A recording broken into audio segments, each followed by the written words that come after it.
Hello everyone. Today I will show you how to connect your Android phone to an Arzopa portable monitor. First, turn on your Arzopa portable monitor. If your model does not have a built-in battery, connect it to a power source using the power adapter or a power bank. Make sure the monitor is receiving enough power before you connect your phone. Now let's talk about the first method. If your Android phone supports USB-C DisplayPort Alt mode, you can use a direct cable connection. Take the included Type-C to Type-C cable that came with your Arzopa monitor. Plug one end into your phone's USB-C port. Then plug the other end into the USB-C port on the monitor that supports video input. This single cable will carry both video signal and power. In most cases, your phone screen will automatically appear on the monitor within a few seconds. If nothing shows up, check that your phone supports DisplayPort Alt mode.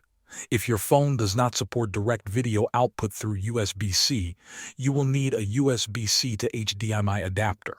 Connect the adapter to your phone. Then connect an HDMI cable from the adapter to the mini HDMI port on the Arzopa monitor. Make sure the monitor is set to HDMI input. Once connected, your phone screen should display on the monitor. After the connection is complete, you can enjoy videos, games, and apps on a larger screen. Thanks for watching.